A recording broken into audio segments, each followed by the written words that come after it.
Beleza, a gente já pode dizer que o time do Los Angeles Clippers é o time mais esquisito de toda a NBA. Senhoras e senhores, sejam bem-vindos a mais um vídeo deste humilde canal, Guibeira aqui. E hoje eu gostaria de comentar um pouquinho sobre esse efeito montanha-russa que o Los Angeles Clippers vem sofrendo nos últimos tempos e que realmente não dá pra você prever absolutamente nada de um time que você esperava. X, eles entregam Y e depois já muda pra Z. Então é um time muito volátil, a gente pode dizer assim, que depende meio que do momento de cada jogador tá vivendo e de um dia pro outro eles mudam da água pro vinho e você não entende mais o que tá acontecendo. Em uma partida os caras são a defesa de número 25, na outra eles são a top 1, depois eles são o ataque de número 12, aí depois eles são o ataque 01, aí num dia eles dependem do Ivica Zubac fazer um double-double de 25 pontos para eles, quem sabe, competirem por alguma coisa, ou se não, um triplo-duplo do James Harden, e aí no outro dia o Kawhi Leonard simplesmente fala: ei, com licença, vocês se lembram como é que eu jogava quando eu tava no Prime? Então eu vou tentar voltar a jogar exatamente assim, para que vocês se recordem um pouco do que eu sou capaz de fazer. E aí os caras começam a ganhar partidas, e aí do nada eles perdem também uma partida por quase 22 pontos, não, quase 20 pontos de diferença ali por Boston Celtics, se eu não estiver enganado. E mano, é isso, mano, isso aí é o Los Angeles Clippers. Eu poderia resumir nisso que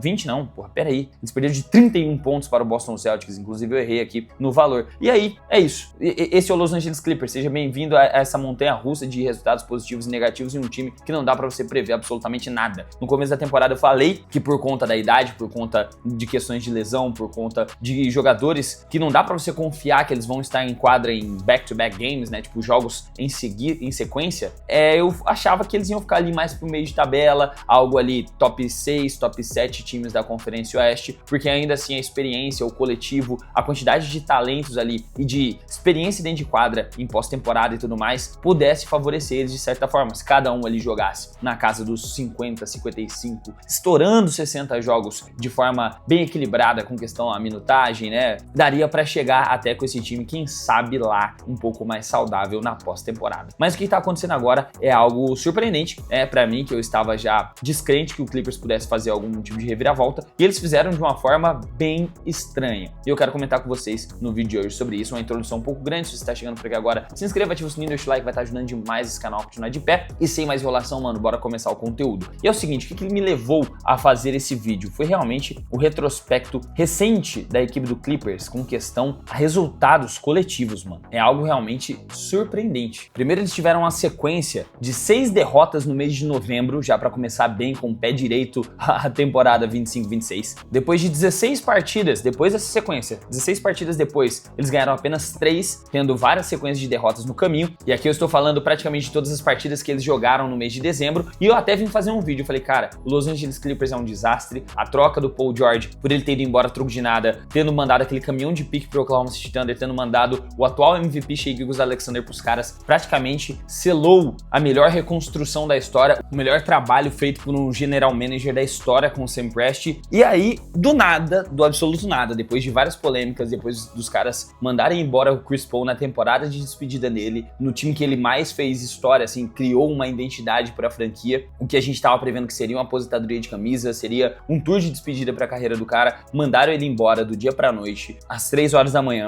depois da gente ter também aquela polêmica envolvendo a Aspiration, né, toda aquela treta do Kawhi Leonard de dinheiro sendo passado por fora, ali, por baixo dos panos, por uma empresa fake, assim, para poder mandar dinheiro do proprietário do Clippers pro Kawhi Leonard por fora, para ele poder permanecer na franquia. Então, mano, tudo isso que eu acabei de citar de problema. Os caras fizeram ainda movimentações decentes com o John Collins, com o Bradley Beal, Brook Lopes, reassinando com quem tinha que assinar, trazendo Derrick Jones Jr., tudo mais. Montaram um time até que sólido e entregaram esse resumo que eu acabei de falar pra vocês. 16 partidas seguidas, 3 vitórias. Uma sequência de 6 derrotas antes disso, completando 22 partidas com apenas 3 vitórias. Já tava todo mundo prevendo que essa próxima pick de 2026, que é do Oklahoma City Thunder, vinda do Los Angeles Clippers, tá na mão dos caras, que seria provavelmente uma top 1 pick do draft. E um dos melhores drafts da história recente da NBA, com 3 jogadores já sendo projetados, 4 ou 5 jogadores sendo projetados já para ser All-Stars, e desses 5, tipo, 3 jogadores já são prováveis futuros franchise players, tipo, a rapaziada tá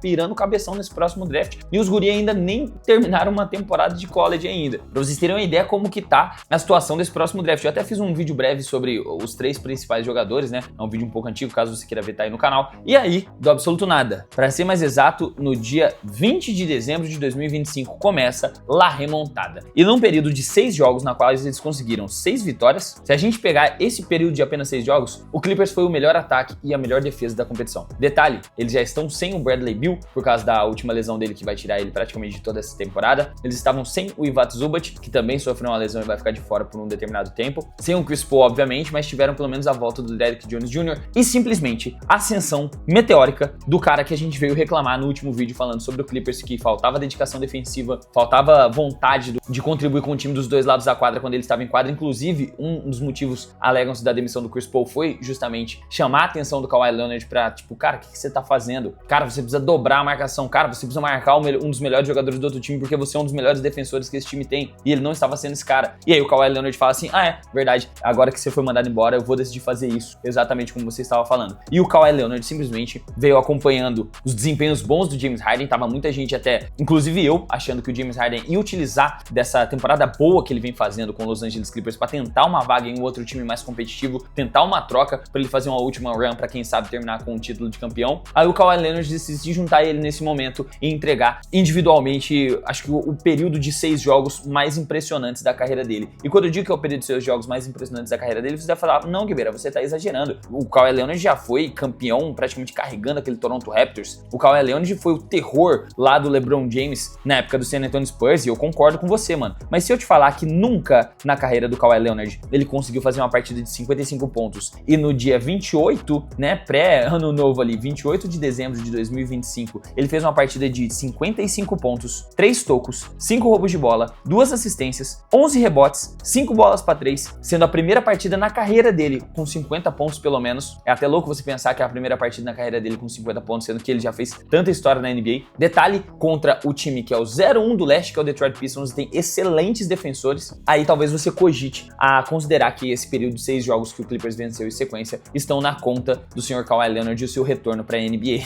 A gente pode dizer assim, porque ele fez, 32 pontos contra o Lakers, 41 pontos contra o Houston Rockets, que também é uma defesa absurda, 28 pontos contra o Portland Trail Blazers, outra defesa absurda, 55 pontos contra o Detroit Pistons, uma defesa absurda, 33 pontos contra o Sacramento Kings, talvez o time mais fraco aqui dessa nossa sequência de jogos que estamos citando, e 45 pontos contra o Utah Jazz. Em todas as 6 partidas o time dele saiu vitorioso. Aí você vai entender, caraca, talvez essa realmente seja a sequência de 6 jogos mais impressionantes da carreira do Kawhi Leonard. E não só isso, tá? Porque o James Harden, que está vindo de uma temporada magnífica com o Los Angeles Clippers, a melhor temporada dele com a franquia até agora, acompanhou o Kawhi Leonard nessa mesma sequência de jogos. Se pegar aí essa sequência de 6 vitórias dos caras, o James Harden fez 21 pontos e 10 assistências contra o Lakers, 29 pontos contra o Houston Rockets, 34 contra o Portland, 28 contra o Detroit, 21 contra o Sacramento e 20 contra o Utah, fazendo pelo menos 20 pontos em todas as partidas e pelo menos 5 assistências em cada uma delas, tendo os highlights de 10, 7 e 12, respectivamente, assim, as partidas com mais assistências dessa sequência. Então, realmente, no Los Angeles Clippers, não dá pra você prever mais absolutamente nada do que esse time é capaz. Kawhi Leonard, se ele continuar nesse ritmo, ele vai provavelmente entrar pra corrida de MVP. É até difícil da gente imaginar que ele vai conseguir ficar saudável 65 jogos pelo menos pra isso, só que médias de 28,3 pontos, a maior média de pontuação da carreira. 2,2 roubos de bola, tá entre os maiores roubadores de bola de toda a NBA. 96% de lance livre, é o líder de porcentagem de lance livre da NBA, somando ainda 6,3 rebotes, 3,4 assistências, com apenas 2 turnovers por partida, sendo que ele tem que lidar muito tempo com a bola na mão e criar muitos arremessos, tanto que ele tá com a média de 19, quase 20 tentativas de arremesso todas as noites. O Kawhi Leonard, se ele continuar assim e saudável, ele atingiu o auge da carreira dele aos 34 anos de idade. Tipo, o auge do auge, com questão pelo menos ofensiva.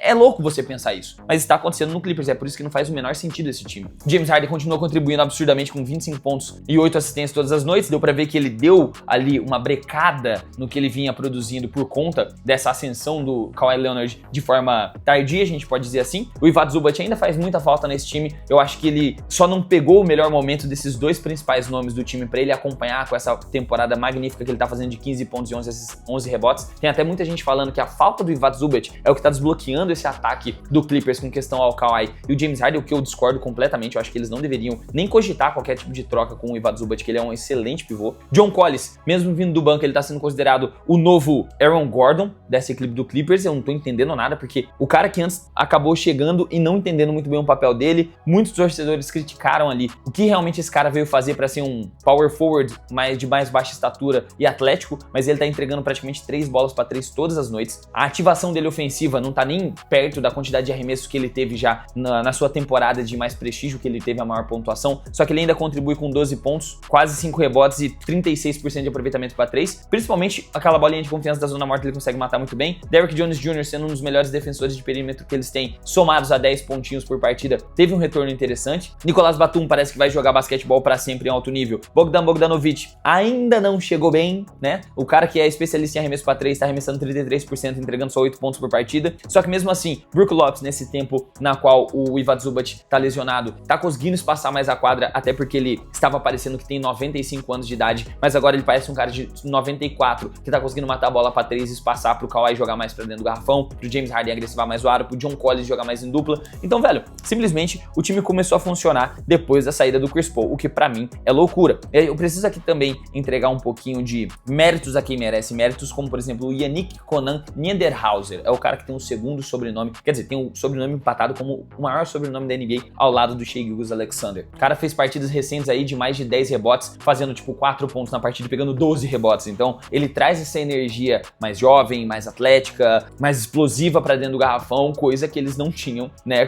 Coisa que eles não têm com o Brook Lopes, coisa que eles também não têm tanta explosão assim quando tá o Ivica Zubac em quadra. Então é muito bom estabelecer ele na rotação desse time, tá ajudando bastante esse time nos resultados recentes. Assim como o calouro Kobe Sanders, de apenas 23 anos de idade, também tá tendo resultados mais impressionantes recentemente, tá contribuindo mais com a equipe, e isso torna, pra mim, o Clippers o time mais imprevisível e esquisito da NBA no atual momento. Dito isso, é momento da gente imaginar, cara, o Clippers voltou, o Clipão da massa vem pra brigar. Eu acho que ainda não, a gente tem que dar um pouquinho mais de tempo ao tempo, porque eles conseguiram essa sequência de vitórias de 6 vitórias, passando o Utah Jazz para a 12ª posição da Conferência Oeste. Ainda falta uma vitória pelo menos, porém eles têm 2 jogos a menos ainda que o Dallas Mavericks, que tá numa posição acima. Eu acho que olhando para esse potencial time agora e realmente do que eles são capazes, vendo os resultados mais recentes de uma derrota e 6 vitórias nos últimos 7 jogos, eu acho que dá pro torcedor começar a se animar numa corrida heróica de ir para o play-in, de depois, quem sabe, almejar passar do play-in para chegar na primeira rodada dos playoffs, e dependendo desse carry job aí de Kawhi, James Harden, Ivica Zubac e todos esses jogadores de rotação performando em alto nível, dá para sonhar com uma segunda rodada, né, uma semifinal de conferência aí para esse time, mas é tipo algo muito, muito difícil, porque como eu disse, esse time parece uma montanha-russa. Num dia eles são o top 1 defesa, top 1 ataque da NBA, no outro eles caem lá para baixo e perdem por 31 pontos do Boston Celtics, quarto colocado da Conferência Leste. Mas lembrando que essa aqui é apenas a minha opinião, eu acho agora, considerações finais, que eles não devem modificar nada que eles estão fazendo no atual momento, não deve trocar o Ivica Zubac, não deve tentar nenhum movimento desesperado, não deve tentar tipo,